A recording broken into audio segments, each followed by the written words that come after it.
Pernahkah Anda memohon sesuatu kepada Tuhan begitu lama hingga logika manusia mengatakan bahwa itu mustahil?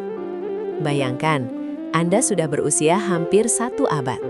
Rambut Anda telah memutih sepenuhnya, tulang-tulang Anda mulai rapuh, dan istri Anda dinyatakan mandul sejak muda. Secara medis dan logika, harapan untuk memiliki keturunan sudah mati. Namun, di sudut mihrab Baitul Maqdis, seorang lelaki suci tidak pernah berhenti berbisik kepada langit. Beliau adalah Nabi Zakaria alaihi salam. Kisah Nabi Zakaria bukan hanya tentang kerinduan seorang ayah akan kehadiran anak, tetapi tentang sebuah keteguhan iman yang melampaui batas hukum alam. Beliau adalah penjaga Baitul Maqdis, seorang nabi yang hidup di tengah Bani Israel yang mulai kehilangan arah. Kegelisahan terbesarnya bukanlah tentang kesepian di masa tua, melainkan tentang siapa yang akan meneruskan risalah kenabian dan menjaga kesucian rumah Allah jika beliau wafat tanpa pewaris. Dalam kisah ini, kita akan belajar bagaimana sebuah doa yang diucapkan dengan suara lembut namun penuh keyakinan mampu mengguncang arsy. Kita akan melihat bagaimana Allah menjawab kemustahilan dengan kalimat kun fayakun. Kisah ini juga berkaitan erat dengan munculnya sosok Maryam binti Imran dan kelahiran ajaib Nabi Yahya AS. Bagaimana Zakaria menjaga Maryam di dalam mihrab, dan apa tanda yang diberikan Allah saat doa mustahil itu akhirnya dikabulkan? Video ini akan membawa Anda mendalami arti dari kesabaran yang sesungguhnya. Jika saat ini Anda sedang merasa putus asa atas doa-doa yang belum terjawab, kisah Zakaria adalah obat bagi jiwa Anda. Sebelum kita masuk ke dalam heningnya mihrab Zakaria, pastikan Anda sudah menekan tombol subscribe dan nyalakan loncengnya. Mari kita mulai perjalanan spiritual ini. Nabi Zakaria adalah seorang nabi yang diutus kepada Bani Israel. Beliau mengabdikan seluruh hidupnya di Baitul Maqdis, Masjidil Aqsa.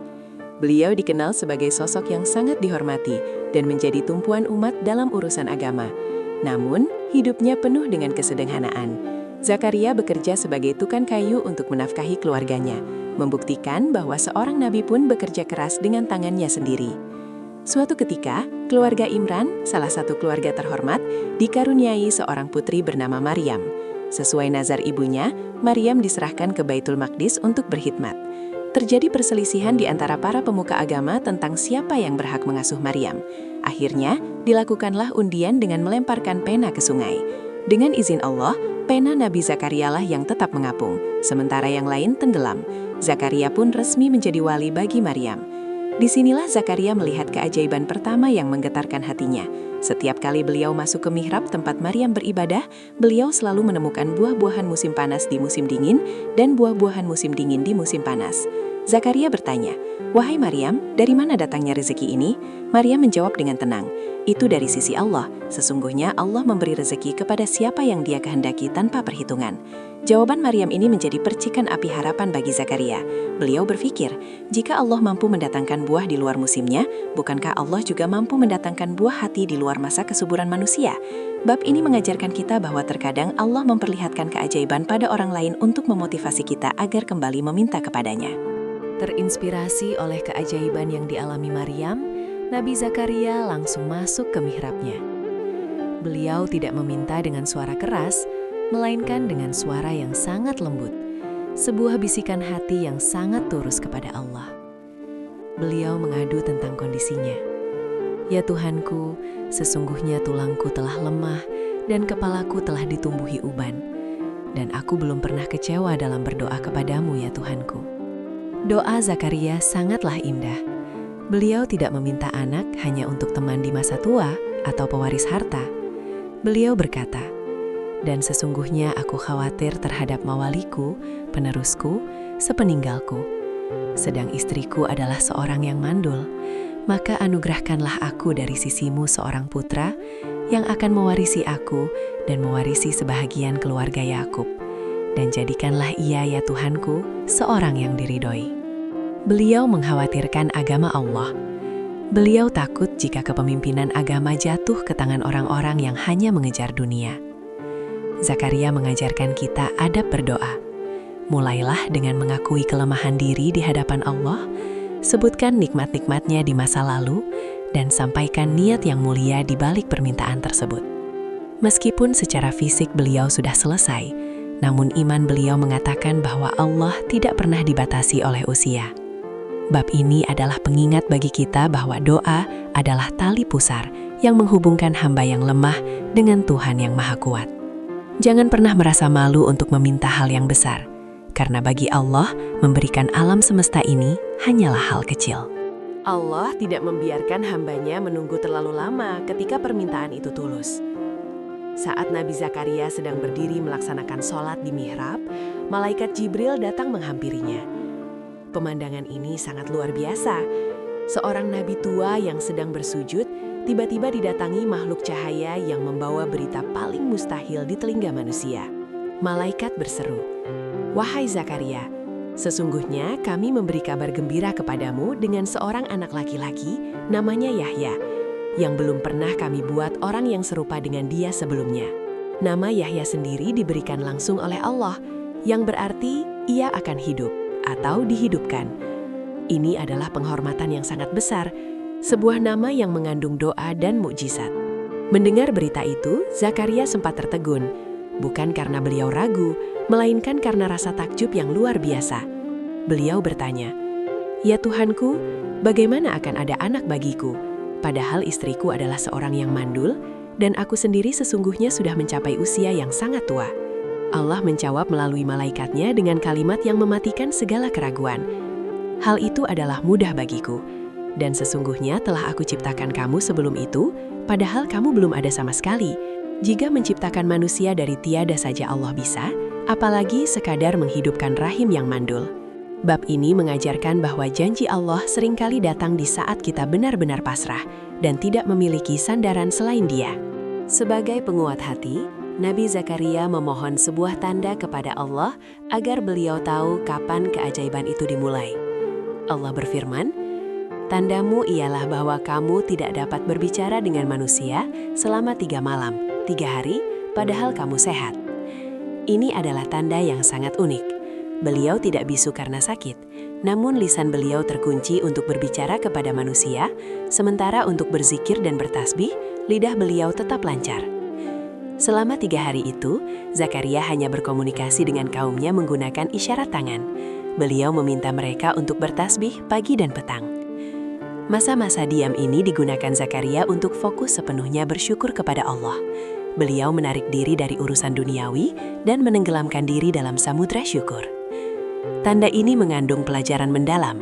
Terkadang ketika kita menerima nikmat yang sangat besar, kita harus diam dari suara dunia agar bisa mendengar suara syukur di dalam hati.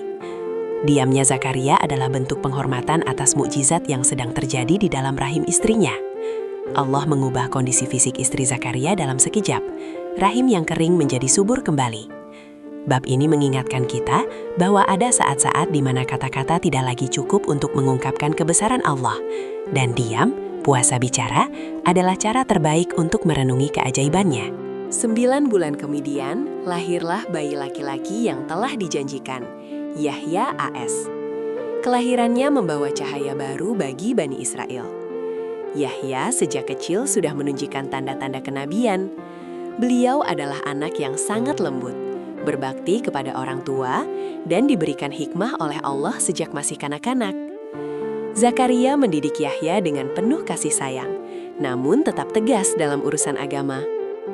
Kehadiran Yahya memberikan kekuatan baru bagi Zakaria dalam menjalankan dakwah. Mereka berdua menjadi pasangan ayah dan anak yang bahu-membahu menjaga Baitul Maqdis. Zakaria melihat putranya tumbuh menjadi sosok yang sangat zuhud. Bahkan Yahya menangis karena takut kepada Allah sejak kecil. Ini adalah buah dari doa Zakaria yang menginginkan pewaris yang diridhoi. Namun Bani Israel pada masa itu semakin kejam. Mereka tidak menyukai ketegasan Zakaria dan Yahya dalam menegakkan keadilan. Para penguasa zalim mulai merasa terancam dengan pengaruh kedua nabi ini. Zakaria tetap berdiri tegak, memimpin umat dengan kebijaksanaan meski usia semakin renta. Beliau membuktikan bahwa kehadiran anak bukan hanya soal kebahagiaan pribadi, tapi soal keberlanjutan perjuangan.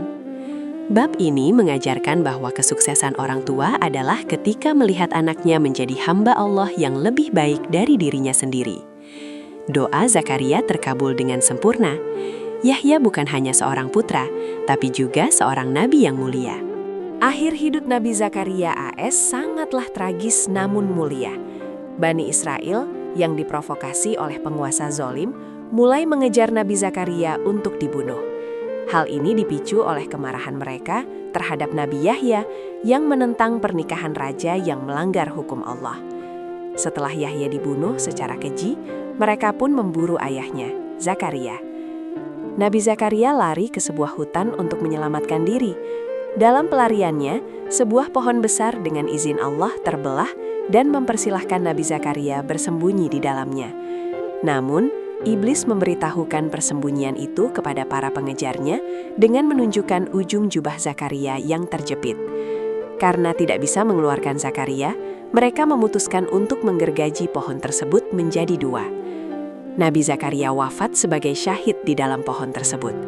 Beliau menghadapi kematian dengan ketenangan yang luar biasa, tanpa mengeluarkan rintihan yang menunjukkan ketidakridoan pada takdir Allah. Darah Nabi suci ini membasahi bumi sebagai bukti kesetiaan tertinggi kepada kebenaran. Kematian beliau, bersama dengan kematian putranya Yahya, menjadi salah satu awan kelam dalam sejarah Bani Israel. Namun, di mata Allah, Zakaria telah menang. Beliau telah menuntaskan tugasnya, telah mendapatkan warisannya, dan telah kembali kepada Tuhannya dalam keadaan ridho dan diridhoi. Bab ini mengingatkan kita bahwa dunia ini memang tempat ujian, dan kematian yang mulia adalah puncak dari kehidupan yang taat. Sahabat, kisah Nabi Zakaria AS adalah pengingat bahwa mustahil hanyalah sebuah kata yang diciptakan oleh keterbatasan pikiran manusia. Bagi Allah, tidak ada yang mustahil. Zakaria mengajarkan kita bagaimana cara mengetuk pintu langit saat semua pintu bumi telah tertutup. 3 pelajaran utama dari Nabi Zakaria. Jangan pernah berhenti berharap. Selama Anda masih memiliki Allah, Anda masih memiliki harapan. Usia, kondisi fisik, dan penilaian manusia tidak bisa membatalkan ketetapan Allah. Niatkan permintaan untuk agama. Mintalah sesuatu kepada Allah dengan alasan agar hal tersebut bisa membantu Anda beribadah atau memberi manfaat bagi umat, sebagaimana Zakaria meminta anak untuk meneruskan risalah. Kesabaran adalah kunci. Zakaria menunggu puluhan tahun, namun beliau berkata, "Aku belum pernah kecewa dalam berdoa kepadamu." Keyakinan inilah yang mendatangkan mukjizat. Terima kasih telah menyimak kisah Nabi Zakaria AS yang penuh haru ini. Semoga kita semua dianugerahi keteguhan hati dalam berdoa dan kesabaran dalam menunggu jawaban dari Allah.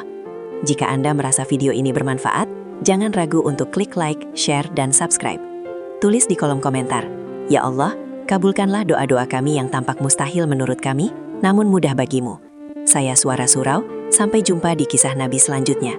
Wassalamualaikum warahmatullahi wabarakatuh.